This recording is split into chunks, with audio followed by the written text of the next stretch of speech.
ലോക്സഭാ തെരഞ്ഞെടുപ്പ് കഴിയുമ്പോൾ കയ്യിലിരുന്നതും കടിച്ചു പിടിച്ചതും കൂടി പോകുമോ എന്ന പേടിയിലാണ് CPM. ദേശീയ പാർട്ടി പദവി CPMന് നിലനിർത്തി മുന്നോട്ട് കൊണ്ടുപോകാനാകുമോ? കേരളത്തിൽ ഒരക്കത്തിൽ നിന്നും രണ്ടക്കം കടക്കുമോ? തമിഴ്നാട്ടിൽ നിലവിലുള്ള 2 സീറ്റുകൾ ഇത്തവണയും കിട്ടുമോ? ബംഗാളിലും ത്രിപുരയിലുമൊന്നും ഒരത്ഭുതവും നടക്കാനില്ല. CPM അവിടെ വട്ടപൂജ്യമാണ്. അതുകൊണ്ട് തന്നെ വരാൻ പോകുന്ന തെരഞ്ഞെടുപ്പ് സീതാറാം യെച്ചൂരിക്കും MV ഗോവിന്ദനും പിണറായി വിജയനും ഒക്കെ നിർണായകം തന്നെയാണ്. CPMന് ഈ വരുന്ന ലോക്സഭാ തെരഞ്ഞെടുപ്പ് ജീവൻ മരണ പോരാട്ടമാണ്. കേരളത്തിൽ നിലം തൊട്ടില്ലെങ്കിൽ ദേശീയ പാർട്ടി പദവിയടക്കം വരും നാളുകളിൽ CPMന് ചോദ്യമായി മാറും. എന്തായിരിക്കും വരാൻ പോകുന്ന ലോക്സഭാ തെരഞ്ഞെടുപ്പിൽ സംഭവിക്കുക എന്നുള്ളത് ഏവരും ഉറ്റുനോക്കുമ്പോൾ ഏറ്റവും നെഞ്ചെടുപ്പ് കൂടുതൽ CPM ജനറൽ സെക്രട്ടറി സീതാറാം യെച്ചൂരിക്കും CPM സംസ്ഥാന സെക്രട്ടറി MV ഗോവിന്ദനും മുഖ്യമന്ത്രി പിണറായി വിജയനും തന്നെയാണ്. ആകെയുള്ള കച്ചത്തുരുമ്പായ കേരളവും ബംഗാളും ത്രിപുരയും പോലെ ആകുമോ എന്നുള്ളതാണ് അണികൾ പോലും ആശങ്കപ്പെടുന്നത്. ഏതായാലും ഇപ്രാവശ്യത്തെ ലോക്സഭാ തെരഞ്ഞെടുപ്പിൽ നേരത്തെ തന്നെ കളിക്കളത്തിലേക്ക് ഇറങ്ങിക്കഴിഞ്ഞിരിക്കുകയാണ് സ്ഥാനാർത്ഥികളും രാഷ്ട്രീയ പാർട്ടികളും മുന്നണികളും. തെരഞ്ഞെടുപ്പ് വിജ്ഞാപനത്തിന് മുൻപ് തന്നെ സ്ഥാനാർത്ഥികൾ അണിനിരന്നു തുടങ്ങി. കേരളത്തിൽ LDF 20 സ്ഥാനാർത്ഥികളെയും പ്രഖ്യാപിച്ചു കഴിഞ്ഞു. ഔദ്യോഗിക പ്രഖ്യാപനത്തിന് മുൻപ് തന്നെ പലയിടത്തും സ്ഥാനാർത്ഥികൾ മണ്ഡലങ്ങളിൽ സജീവമായത് യഥാർത്ഥത്തിൽ ജീവൻ മരണ പോരാട്ടമാണെന്നതിന്റെ സാക്ഷ്യമാണ്.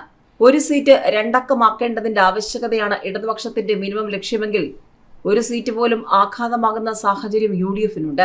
നരേന്ദ്രമോദിയുടെ ഗ്യാരണ്ടിയിൽ തുടർ മന്ത്രിസഭ സാധ്യമാകുമെന്നും അതിൽ കേരളത്തിന്റെ തെരഞ്ഞെടുക്കപ്പെട്ട പ്രതിനിധി അംഗമാകണമെന്നുമാണ് BJPയുടെ ലക്ഷ്യം.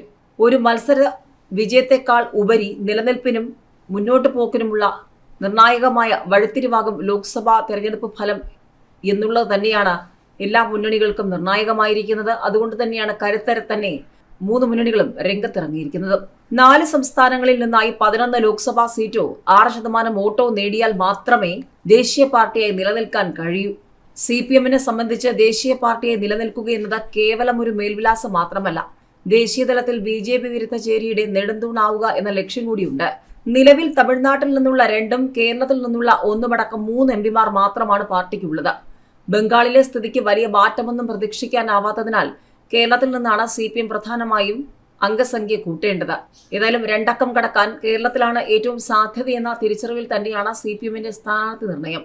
3 MLAമാർ, 3 കേന്ദ്ര കമ്മിറ്റി അംഗങ്ങൾ, 1 PB അംഗം, 3 കേന്ദ്ര കമ്മിറ്റി അംഗങ്ങൾ, 3 MLAമാർ, 3 ജില്ലാ സെക്രട്ടറിമാർ.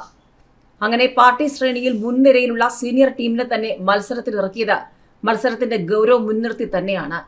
2004 ഒന്നാം UPA സർക്കാരിനെ ഇടതുപക്ഷത്തു നിന്നും പിന്തുണച്ച 61 പേരിൽ 43ഉം CPM MPമാരായിരുന്നു. 10 CPIക്കാരും. മൻമോഹൻ സിംഗ് സർക്കാരിന്റെ നയപരിപാടികൾ രൂപവൽക്കരിക്കുന്നതിൽ അന്ന് ഇടത് കക്ഷികൾ ചെലുത്തിയ സ്വാധീനം ഇടതുപക്ഷത്തിന്റെ പ്രസക്തി രാജ്യത്തിന് ബോധ്യപ്പെടുത്തിയെന്നാണ് CPMന്റെ അവകാശവാദം. ഇന്ത്യ സഖ്യത്തിലൂടെ BJP ഇതര സർക്കാർ എന്ന ലക്ഷ്യത്തിലെത്താൻ CPM പ്രധാനമായും കേരളത്തിൽ നിന്നുള്ള സീറ്റുകളിലാണ് കണ്ടുവച്ചിരിക്കുന്നത് എന്നതാണ് ചർച്ചകൾ. തെരഞ്ഞെടുപ്പിലേക്ക് പോകുന്നതിനുള്ള മുന്നൊരുക്കമെന്ന നിലയിൽ കൂടിയായിരുന്നു ഏതാനും മാസങ്ങളായുള്ള സംസ്ഥാന സർക്കാരിന്റെ നീക്കങ്ങൾ.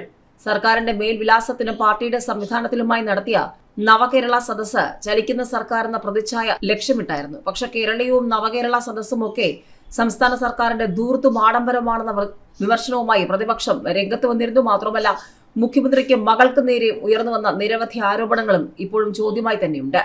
മന്ത്രിസഭയൊന്നാകെ 140 മണ്ഡലങ്ങളിലും എത്തിയത് സർക്കാർ സംവിധാനത്തെ എന്ന പോലെ ഭരണകക്ഷിയുടെ താഴെത്തട്ട് വരെയുള്ള സംവിധാനത്തെ സജ്ജമാക്കിയു എന്നുള്ളത് തെരഞ്ഞെടുപ്പിന് ശേഷം അറിയാം. സാമ്പത്തിക പ്രതിസന്ധിയുടെ പേരുദോഷം സംസ്ഥാന സർക്കാരിന് മേൽ സ്വാഭാവികമായും വീണ്ടിരിക്കുന്ന സമയം കൂടിയാണ്. അതിന്റെ ഉത്തരവാദിത്വം കേന്ദ്ര സർക്കാരിന്റെ രാഷ്ട്രീയ വിവേചനം മൂലമാണെന്ന പ്രതീതി സൃഷ്ടിക്കാൻ ശ്രമിച്ചുകൊണ്ടിരിക്കുകയാണ് കേരളം.